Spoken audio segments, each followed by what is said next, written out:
because you can sit there and just rock from side to side, but if you still be praising God in your spirit and just say, I know God will make a way for me, and if I stand in spite of what everybody else is doing, you can get your blessing just by believing that God will, because it's your faith that moves God and not your body.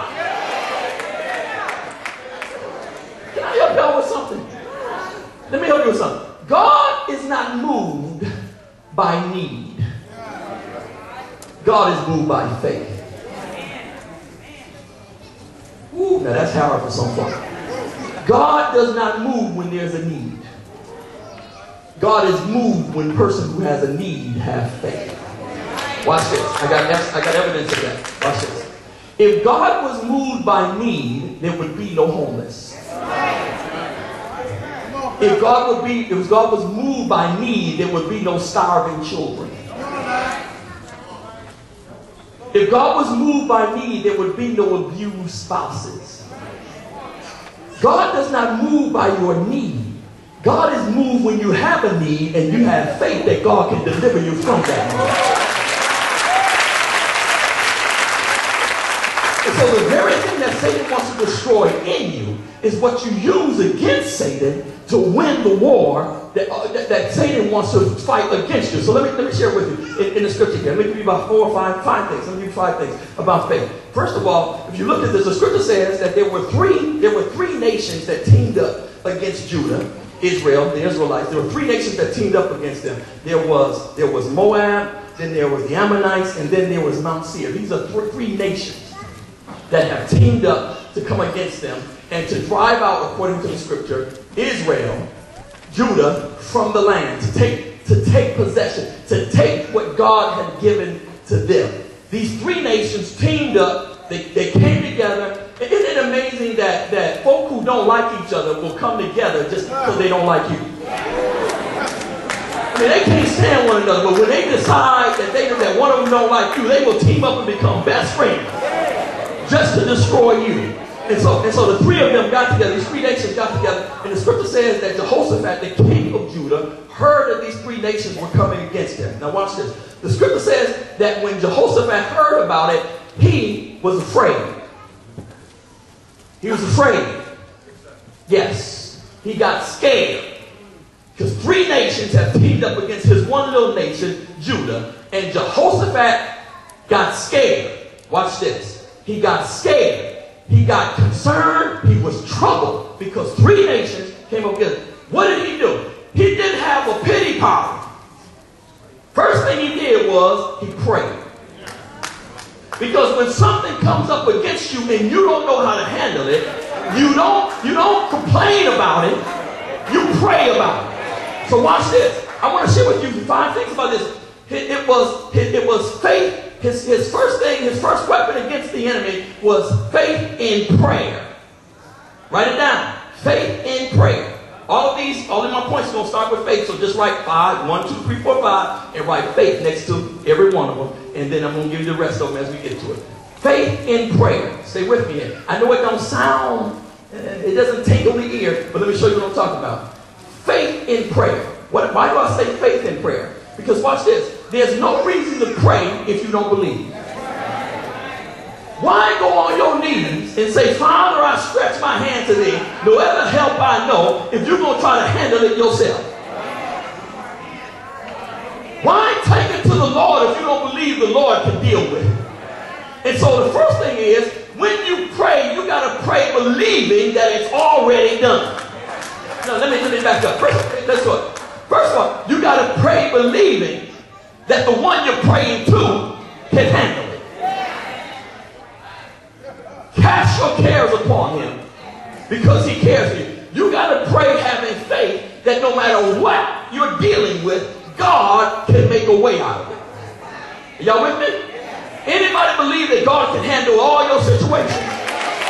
I mean everything. I mean, how many of y'all believe that there's nothing too hard for God? No, I don't think you heard me. I mean nothing. I mean nothing. I mean nada. I mean ain't nothing. I mean show nothing. Ain't nothing. I mean, how about say it? How many of y'all believe thing too hard for God. So whatever you take to him, he can work it out. I wish I had a witness. He can work it out. So you got to believe that he can handle it.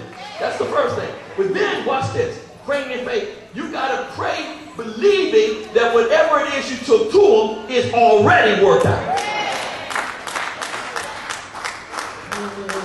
Jesus said, when you pray, believe that you receive and you will have it. Listen to the words, because there's a word missing in there. When you pray, believe that you receive and you will have it. There's a word missing in there. No, not faith. Listen to the sentence. When you pray, Jesus said, he missed this word. He must have missed. I know he don't miss nothing, but he missed this one. He said, when you pray, believe that you receive and you will have it. No, listen to the sentence. When you pray, believe that you receive and you will have it. He missed one four-letter word. Will. He didn't say believe that you will receive and you will have it. He said believe that you receive and you will have it. But then I understand why he missed the word. Because to believe that you will receive means that you're praying, believing that you're going to get it. But to believe that you receive means that you're praying, believe you already got it. When you pray as if it's already, anybody know your situation is already worked out. God is already fixed it. You can celebrate now. You ain't got to wait till you get it. Because God has already. Somebody else shout, God has done it already.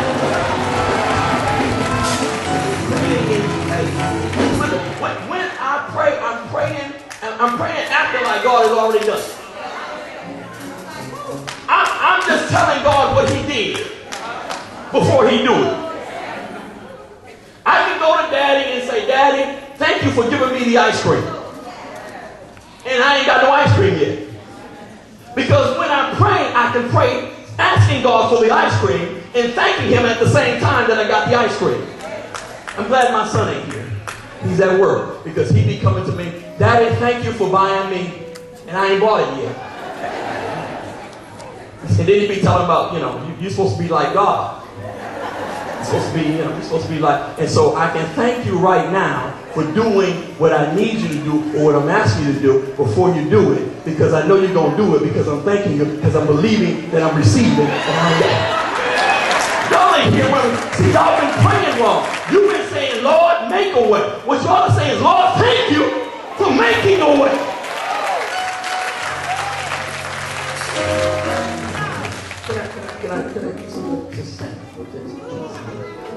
We're praying for her. She's dealing with some serious problems in her intestines. And on next week, she's going into surgery.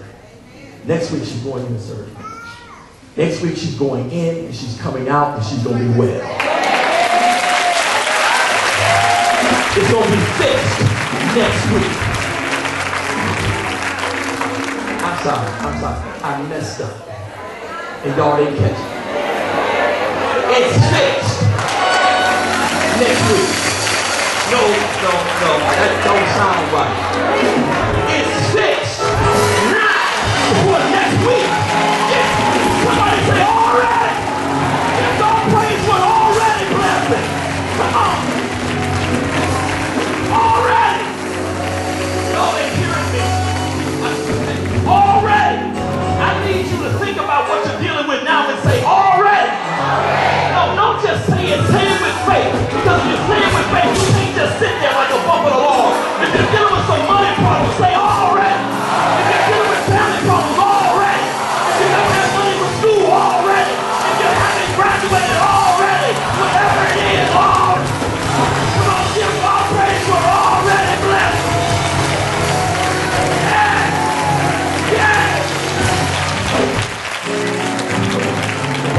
That was just my first point.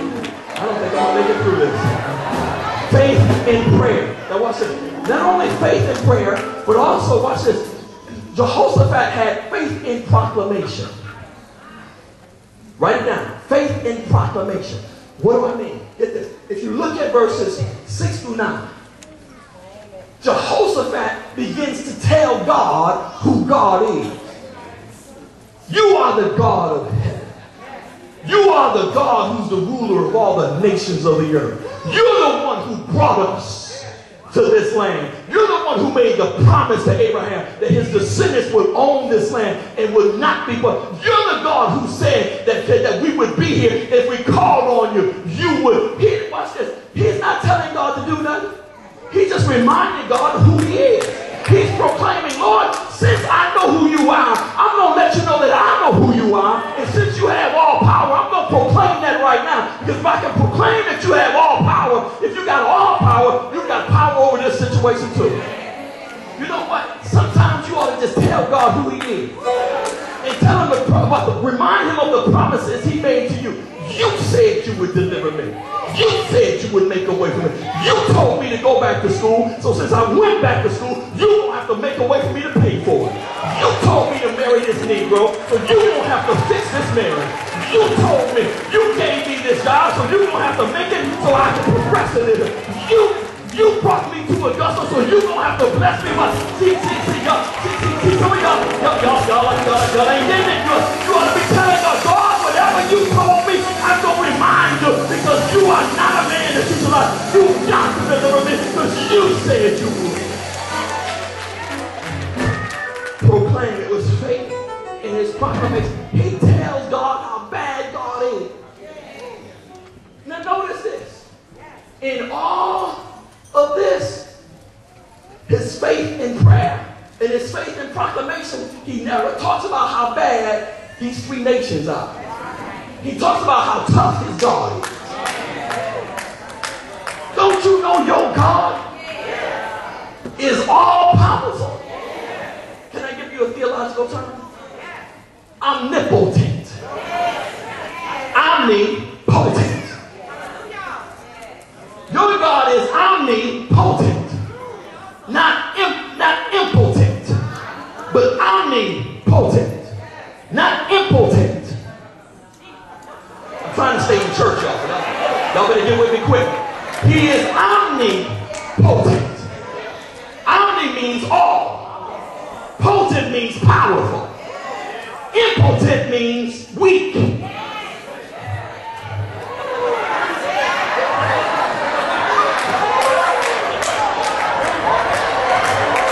I'm trying to stay in church. Y'all better get with me. Impotent means ain't no power. Impotent means limp. Impotent means just hanging there. Some of you brothers know what I'm talking about. But my God ain't weak. My God is.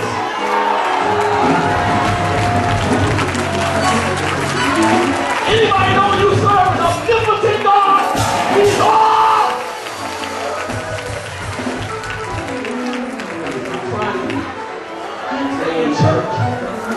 And don't eat no Viagra.